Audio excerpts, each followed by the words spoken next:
Ok, rebonjour, messieurs, dames. On est arrivé à la dernière partie de la formation méthodologie de rédaction scientifique. Donc, par rapport à cette formation, bien entendu, nous nous sommes passés par plusieurs points. Déjà, nous avons rappelé la source principale de la formation, donc le guide d'accompagnement pour mémoire travaux de fin d'études en sciences économiques et de gestion, édition Dar-el-Qalam. Nous avons rappelé la table des matières de ce mini-guide. Par la suite, le travail demandé, thème choisi, la problématique, les hypothèses, la méthodologie et le plan provisoire, ainsi qu'une bibliographie et une bibliographie en respectant les normes APA. C'est ce que nous allons voir dans cette dernière partie. Le plan, donc j'avais parlé de la nature des mémoires, du domaine, du fond, et il nous reste la forme. Voilà. Donc, nature des mémoires, c'est quoi un mémoire? C'est quoi un article scientifique? J'avais présenté le fond, les différentes problématiques liées au fond. Donc, les points en lien avec le fond, la configuration souhaitée pour un travail de fin d'étude, les parties, les chapitres, les sections, les paragraphes, les critères d'évaluation d'un travail de fin d'étude, qu'est-ce qu'il faut éviter. Et nous sommes arrivés au dernier point. Donc, le dernier point, bien entendu, il s'agit des conditions en lien avec la forme de votre travail scientifique, que ce soit un article ou un rapport de stage ou un travail de fin d'étude ou même une thèse de doctorat. Alors, pour vous, surtout les étudiants concernés par un travail de fin d'études, donc le mémoire, il est composé d'un corps de texte, bien sûr des apparats critiques et d'éventuels annexes qui peuvent venir à la fin.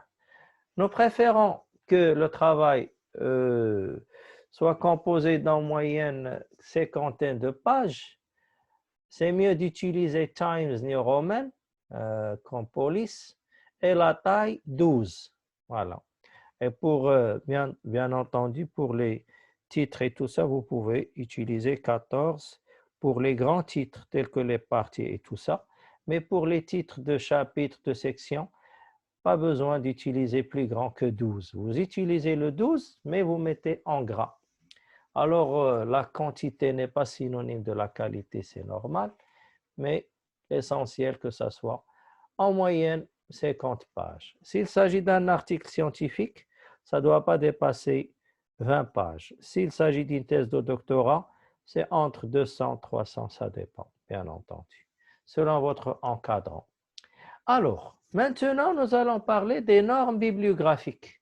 Les normes bibliographiques citées auprès des travaux de Brigitte Maréchal, une ancienne amie à la bibliothèque HEC, donc la Haute École de Commerce de Gestion de Liège. Alors, pour Brigitte, ça sert à quoi une bibliographie? Ça sert pour Madame Maréchal plutôt. Alors, Brigitte, c'est comme une amie, mais c'est vrai, c'est une amie. Alors, pour Madame Maréchal, une bibliographie, ça permet premièrement d'identifier et de localiser le document cité dans votre texte. Cela veut dire quoi, messieurs, dames? Très, très important. N'importe quel auteur évoqué dans votre bibliographie, il doit être bien sûr indiqué dans le corps du texte et vice-versa. N'importe quel auteur que nous trouvons dans le corps du texte, absolument, on doit le trouver dans votre bibliographie. Ça, c'est le premier point. Pour faciliter l'identification et la localisation de chaque passage, de chaque chapitre. Alors, la bibliographie également, ça permet aux lecteurs, les membres du jury et tout ça, d'approfondir le sujet si elles ont besoin, bien entendu, de sources indiquées que vous allez présenter. Faites très attention. Les professeurs, parfois, ils connaissent les auteurs à titre personnel. Si vous allez me parler de Gérard Colson, d'Augustin Mapapa, de Bertrand Maréchal, de Brigitte Maréchal, il y a plusieurs auteurs que je connais. de Annie Cornet, c'était mes professeurs HEC, ULG. Donc, parfois, j'ai envie de voir leurs ouvrages et tout ça. Et je le vois, l'auteur, je le vois dans votre corps du texte, mais je ne le trouve pas dans la bibliographie. C'est considéré comme du plagiat. Et j'avais dit aussi, si je trouve un auteur à, bien sûr, votre bibliographie, il faut absolument que je le trouve dans votre corps du texte. Faites très attention. Alors, la bibliographie, ça permet aussi la crédibilité scientifique. Votre crédibilité, ça veut dire que vous n'êtes pas en train de bluffer, en train de mentir. Plus qu'il y a un nombre de documents cités dans votre bibliographie, puisque c'est un bon indicateur.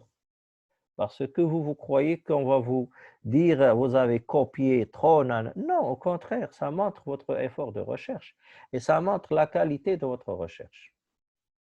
Elle est aussi une marque d'honnêteté intellectuelle. Tu ne peux pas, par exemple, définir le marketing opérationnel, ni toi ni moi. Il y a des spécialistes dans le domaine. Donc, quand vous définissez le marketing, Kotler, par exemple, quand vous définissez la structure d'entreprise, Henri Mintzberg, par exemple, ainsi de suite. Donc, pour une honnêteté intellectuelle, on utilise la bibliographie. Aussi, pour montrer et pour témoigner votre effort d'investigation et de recherche. Et à la fin, ça permet de vérifier les sources pour des études ultérieures ou bien pour les membres des jurys qui sont intéressés par quelques sources, quelques ouvrages ou même par quelques auteurs. Alors, qu'est-ce que nous allons voir? Nous allons voir les normes APA. Si quelqu'un vous demande c'est quoi les normes APA, ce sont des normes de rédaction internationale. Ce sont des normes standardisées en référence, bien sûr, aux références américaines, aux références internationales de rédaction dans le monde entier. Donc, APA, American Psychological Association. Elles étaient exposées dans le cadre des travaux de synthèse à HEC-ULG et je les ai utilisées pour, bien sûr, les résumer et les présenter à mes étudiants à la fac. Donc, c'est bien. C'est pour la bonne cause. Alors, la bibliographie reprend l'ensemble des références utilisées dans le cadre de la rédaction du mémoire et ces références sont classées par un ordre alphabétique. C'est-à-dire, quand vous allez présenter votre bibliographie, vous n'allez pas commencer par le prénom de l'auteur. Non, le prénom n'est pas si important que ça. Il faut les noms des auteurs. La première référence, nous avons commencé. J'avais mis Sabri, virgule, Karim. Je n'ai pas mis Karim Sabri. Alors, je commence par l'auteur, mais son nom de famille. Le prénom, vous pouvez mettre Karim entier, quand vous pouvez mettre juste l'initiale, un K, mais le point doit venir ici, à côté du K. C'est très important. Alors, la bibliographie doit être classifiée par ordre alphabétique et en commençant par l'auteur principal, par nom de famille et pas par son prénom. De quoi s'agit-il exactement? Quand vous allez vous inspirer d'un article scientifique dans une revue donnée, exemple pour vous, management international. Regardez, il y a le nom de l'auteur, il y a son prénom, Khan, et il y a un deuxième auteur, Vallée, Luc. Ça, c'est le nom de famille, ça, c'est le prénom du premier auteur. Ça, c'est le deuxième nom de famille majuscule et ça, c'est le prénom minuscule du deuxième auteur. La date, quand je dis la date ici, c'est la date de publication, l'année de publication. Vous ne mettez pas la date, le jour, le mois et tout ça. Non, on parle juste de l'année. Si vous êtes perdu par rapport à ça, vous tapez le nom de l'auteur ou bien de l'ouvrage et vous allez sur Amazon, c'est comme si vous allez acheter l'ouvrage et vous allez trouver la carte d'identité de l'ouvrage en question. C'est facile, pratique. Bien, ça c'est pour les ouvrages. Mais là, c'est un article. Pourquoi, monsieur? Il y a différence? Oui, il faut respecter les normes à la lettre. Quand il y a virgule, virgule. Quand il y a point, point. Quand il y a guillemets, regardez ici les guillemets. Pourquoi guillemets? Pour dire qu'il s'agit d'un article. Ah bon? Ben oui. Pour un ouvrage, le titre, pas besoin des guillemets.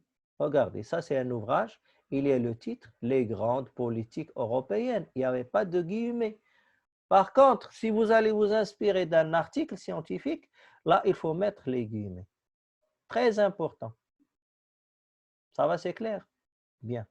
Alors, on a le nom, le prénom, l'année d'édition, on a le titre, on a le nom de la revue, on a le volume de cette revue, son numéro et les pages. Quelles pages? Les pages où l'article a été expressément exposé par rapport à la revue. Parce que la revue, c'est beaucoup d'articles. Et cet article-là, intitulé « Analyse des perceptions et des préférences des travailleurs quant à leur manager », cet article, il est apparu dans la revue, le nom de la revue. Management International. Quel volume? Volume 1. Peut-être volume chaque mois. Donc 12 volumes par année. Quel numéro? Le numéro 1, par exemple. Et l'article, il est évoqué à partir de la page 23 de la revue. Quelle revue? Management International. Et ça s'arrête à la page 33. Ça veut dire c'est un article d'une dizaine de pages. Voilà. Et il y a la précision, monsieur, dame. Quand c'est point, c'est point. Quand c'est virgule, c'est virgule. Quand c'est guillemets, s'il vous plaît. Merci. Alors, qu'en est-il des articles de recueil ou bien des chapitres d'un livre? Je n'ai pas compris. Parfois, il y a un auteur qui s'est inspiré d'un autre auteur. Et quand il s'est inspiré d'un autre auteur, il l'avait mis dans son ouvrage. Mais moi, je me suis inspiré des deux auteurs, finalement. Et comment je peux dire que tel passage, il a été cité dans tel ouvrage? Il y a la mention dans en français ou bien in en anglais. La même chose. Vous pouvez utiliser dans. Désolé. Comme vous pouvez utiliser in. In. Je n'ai pas compris, monsieur. Regarde. Ici, par exemple, j'ai plusieurs auteurs et on a deux auteurs. Regardez une petite remarque. Il y a Toulouse, c'est le nom de famille. Jean-Marc, par exemple. J et M. Regardez, juste les initiales. Et quand il y a tiré, il y a tiré. Le point, c'est pour dire l'initiale est terminée. Ça, c'est un deuxième auteur. Bourdeau. Virgule. G, c'est l'initiale du deuxième auteur. Oui. Donc, l'édition, c'est 1995 ou bien 1995. Alors, entre les guillemets, c'est comme si vous allez prendre quelque chose dans une revue. Vous mettez les guillemets. Taux de croissance et stratégie des nouvelles entreprises technologiques. Mais ça, tout ça, je l'ai trouvé où? Je l'ai trouvé dans un ouvrage. Dans l'ouvrage de qui? Regardez, plusieurs auteurs, Noël, Véry, etc., etc. Il est apparu en 1995, cet ouvrage. Alors, la même année. Et c'est quoi le nom de cet ouvrage? Perspective en management stratégique. C'est quoi l'édition? Economica, tome 3. Et ce passage, ou bien ce chapitre de ces auteurs, il apparaît, bien sûr, dans le livre de Noël et compagnie, Perspective en management, entre la page 365 et la page 392. Bien. Donc, les articles issus d'un recueil et les extraits d'ouvrages sont présentés de la même manière, de manière analogue aux critères décrits ci-dessus, comme je viens de vous expliquer. Liste des auteurs de l'article ou du chapitre, l'année de leur publication, titre de l'article et du chapitre entre guillemets, et vous ajoutez la mention dans ou bien la mention in. Et vous mettez la liste des auteurs du recueil ou bien du livre avec l'année d'édition, plus le titre du livre ou bien de recueil, l'éditeur, le lieu d'édition, les numéros de page de l'article ou bien du chapitre. Monsieur, je ne sais pas de quoi vous parlez. Ben, ce n'est pas grave, je vous explique autrement. Parfois, chez nous à la fac, un professeur décide, par exemple, d'élaborer un ouvrage collectif. Voilà. Donc, Louis, il va faire une invitation à tous les professeurs de lui envoyer un article scientifique ou un chapitre en lien avec le thème coronavirus, par exemple. Alors, nous tous, nous allons essayer d'écrire quelque chose, un chapitre, et lui, il va collecter tout ça dans un ouvrage, il va l'éditer, il va l'imprimer, il va le vendre, ou bien il va le donner gratuitement, ça dépend. Donc là, c'est le meilleur exemple que je peux vous évoquer ici. Ça fait? Donc, article de recueil ou bien chapitre dans un livre collectif, etc. Ou bien un passage évoqué dans un autre ouvrage de quelqu'un d'autre. Maintenant, vous, ce qui vous concerne le plus, c'est les ouvrages. C'est facile. Maintenant, vous vous êtes habitué. Vous mettez, si vous allez vous inspirer d'un ouvrage, vous mettez le nom de l'auteur, son prénom, l'année, le titre de l'ouvrage sans guillemets, comme ici, les grandes politiques européennes, l'édition, l'éditeur, le lieu et la collection s'il y a une collection. Ici, les grandes politiques, les publications de cette taille, école d'HEC et le lieu c'est Montréal. Regardez, regardez. L'auteur est, ça c'est nom de famille et ça c'est juste l'initiale. On peut prendre ça comme exemple, comme on peut mettre le nom complet et le prénom complet. Gauthier, Gilles. Gauthier, majuscule, entier, mais Gilles, juste l'initiale, majuscule, le reste minuscule, pour dire que c'est le prénom. Ça fait, c'est clair? Bien. Qu'en est-il des actes de colloque? C'est quoi ça encore? Ce sont des séminaires, des manifestations culturelles. La fac peut organiser un thème, Corona, management, performance, etc. Et nous, les professeurs, les auteurs et tout ça, on peut décider de participer un jour donné, un mois donné, à Casablanca, à Liège, à Bruxelles, ça dépend, pour participer à un congrès. Alors, ce congrès-là va donner naissance à un acte de colloque, à un ouvrage collectif aussi, de toutes nos participations. Comment je peux m'inspirer de cet acte de colloque? De la même façon pour les revues scientifiques, les articles scientifiques. Regardez, les citations d'actes de colloque sont traitées comme les extraits d'ouvrages. Alors là, dans ou bien in, vous vous en souvenez? Voilà. J'ai l'auteur, ça c'est le nom, hein. Malam Alma, c'est le nom. Ça c'est le prénom, N. Ça c'est l'année. Ça c'est de quoi s'agit-il? Qui est apparu dans AGRH. Ça c'est le thème du colloque, l'AGRH dans la société. Et le colloque, il s'agit des actes du 2e congrès qui a été organisé à Liège, septembre. Et ça est apparu dans l'acte de colloque. C'est un ouvrage collectif entre la page 915 et la page 932. Ça, c'était quand vous inspirez d'un acte de colloque. Bien.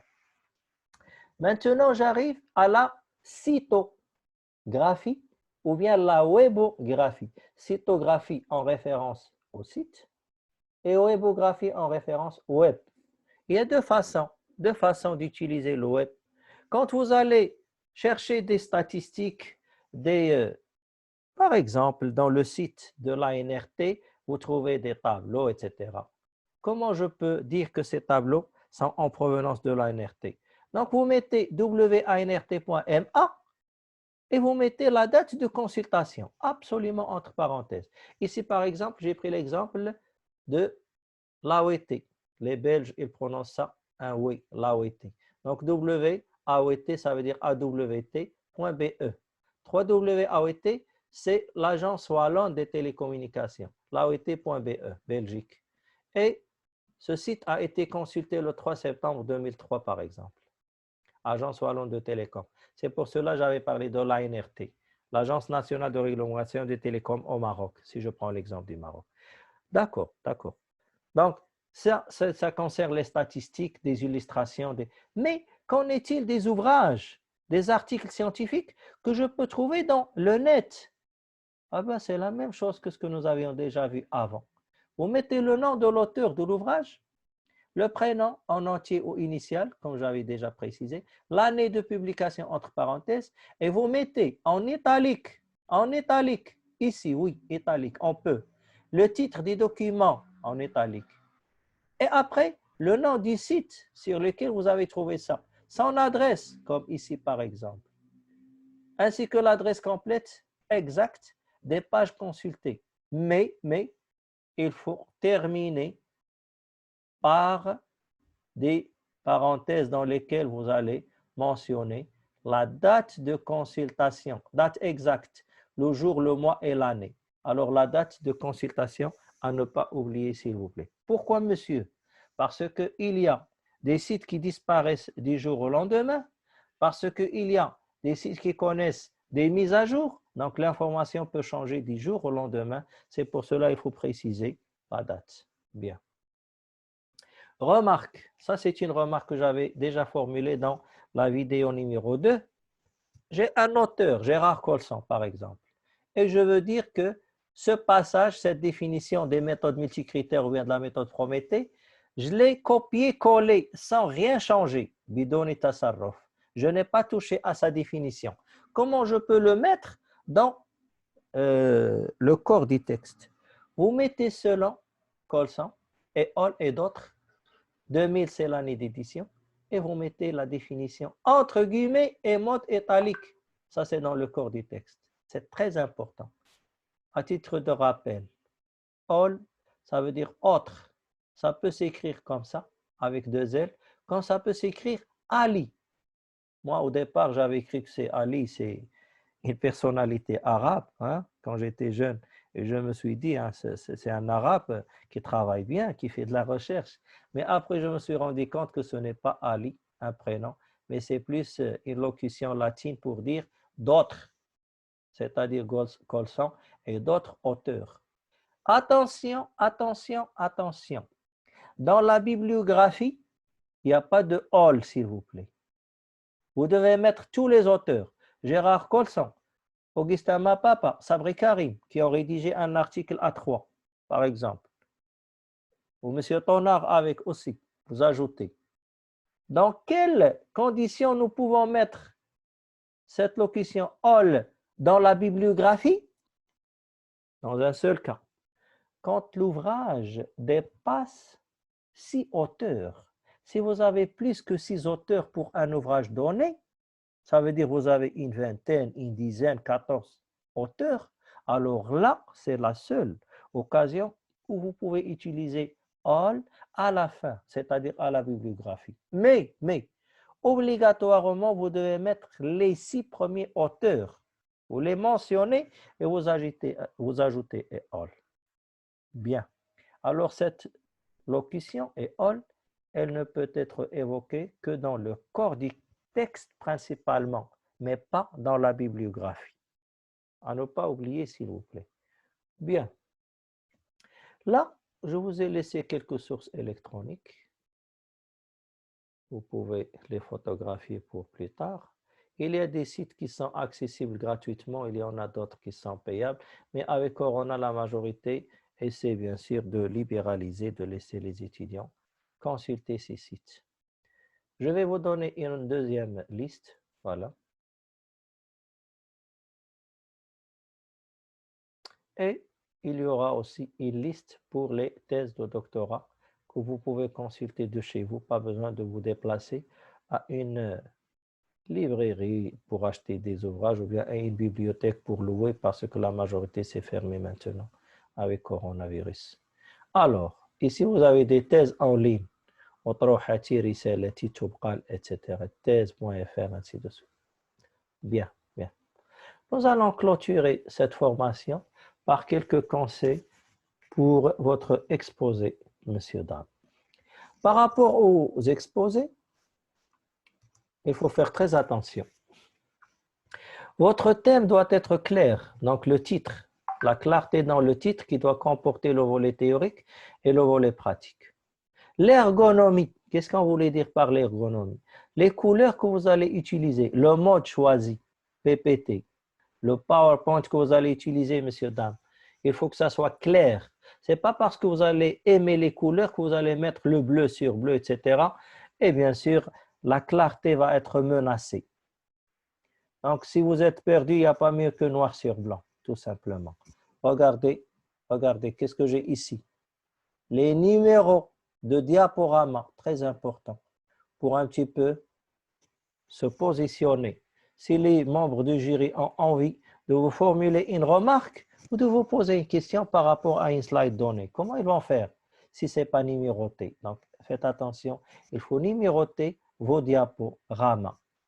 Le texte, il doit être justifié. Ça veut dire quoi un texte justifié? Ça veut dire un texte droit. Regardez, ça par exemple, c'est un texte justifié. Il est très droit, vous voyez? Et comment on peut justifier? Ben, il y a des icônes pour ça. À côté de l'icône centrée à gauche, centrée à droite, ou bien au milieu, il y a l'icône qui est appelée justifier. Vous allez sélectionner tout le texte et vous allez le justifier. Pardon. Attention aux illustrations. C'est quoi les illustrations? Les figures, les graphiques, les tableaux, etc. Ils doivent être précédés par un titre et à la fin, il faut mettre une source. Exemple, réalisé par nos soins. Si, c'est vous qui avez réalisé le graphique, le tableau, etc.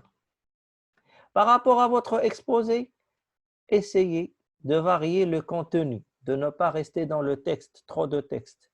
Utilisez des schémas, des graphiques, des tableaux, ainsi de suite. Attention au style de narration. C'est comme si vous êtes en train de raconter quelque chose. Les berceuses, vous allez faire dormir votre auditoire. Les membres du jury vont dormir avec ce style. Il faut que ça soit de la vie dans votre exposé, que vous soyez vivant. Évitez les fautes d'orthographe. Évitez d'oublier les majuscules au début des phrases. Évitez un support manuel. Pourquoi? Ben, un support manuel, il est très difficile à gérer. Vous devez gérer votre ordinateur, vous devez gérer la projection, vous devez gérer votre auditoire, les jurys, et vous devez gérer encore un support manuel. Est-ce que vous croyez que ça va vous être facile de lire sur un support manuel? Avec le stress et tout ça, je vous le jure que vous n'allez même pas voir. Vous aurez besoin de lunettes, même si vous n'êtes pas myope. Alors, imaginez comme c'est un petit peu difficile de gérer tout ça. C'est quoi la solution? Ah ben, il faut s'entraîner plusieurs fois sur votre présentation et comme ça, vous allez la maîtriser et vous allez avoir confiance en vous et pas besoin, bien entendu, de ramener un support, etc. En plus, vous avez la présentation devant vous, sous vos yeux. Essayez de vous mettre derrière votre PC et en face de vous, l'auditoire ou bien les membres de jury. Pourquoi? Pour éviter de tourner le dos à votre public, au maître de profil. Donc, quand vous avez votre ordinateur sous les yeux, de temps en temps, vous jetez un coup d'œil. Regardez, qu'est-ce que j'ai fait moi? Regardez. Regardez. Là, par exemple, il y a 3 mots-clés. Il y a méthodologie, il y a résultat, il y a discussion. Ça ne sert à rien que je lise toute la slide. Hein. J'ai 3 mots-clés. Je jette un coup d'œil pour me rappeler des mots. Méthodologie, eh ben, je sais ce qu'il y a ici, je peux l'expliquer comme je veux. Pas besoin de lire. Résultat, je sais de quoi s'agit-il. Alors faites pareil. Vous soulignez des mots-clés et à partir de ces mots-là, il faut juste les expliquer. Voilà. Et vous allez éviter votre support manuel. Très bien. Alors, la monotonie dans la voix, à éviter, s'il vous plaît. Accentuer, comme maintenant, quand c'est important. Et jouer avec votre voix. Comme ça, vous allez plus intéresser votre auditoire. Alors, il faut aussi avoir du charisme et de la présence. Il faut occuper la scène quand vous êtes sur scène. C'est comme si vous êtes sur un théâtre, hein, scène de théâtre. Et on a des personnes qui occupent bien la scène et d'autres qui ne savent pas le faire. Ça s'apprend avec le temps. Plus que vous allez faire d'exposés, plus que ça sera une chose aisée. Donc, essayez de vous exercer devant vos camarades pour essayer, bien sûr, d'être plus à l'aise, plus confiant et avoir du charisme et de la présence. Voilà, j'ai terminé. J'ai terminé le contenu de la formation. Pour mes étudiants concernés par l'évaluation, j'aimerais bien que vous préparez un thème en lien avec votre formation. Vous, ça sera management des ressources humaines. Il faut préparer une problématique dans laquelle vous allez souligner une très grande question et quelques petites questions, et les hypothèses de base. Par rapport à la revue de littérature, vous allez parler de quoi? C'est quoi votre partie théorique? Quel thème théorique? Quelle méthode vous allez utiliser? Pourquoi? Et le plan provisoire, vous allez vous inspirer quand vous faites votre recherche à des thèses de doctorat, vous allez vous inspirer par rapport à des ouvrages, par rapport à des articles, et vous pouvez avoir votre plan qui peut changer avec le temps. C'est pour cela que je vous parle d'un plan provisoire.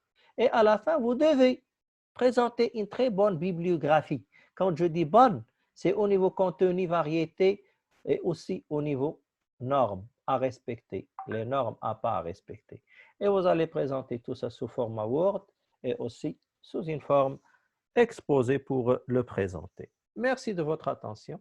Je reste à votre disposition pour d'autres questions, soit sur ma boîte mail, soit sur WhatsApp, bien entendu. Est-ce que vous avez des questions, monsieur Dan?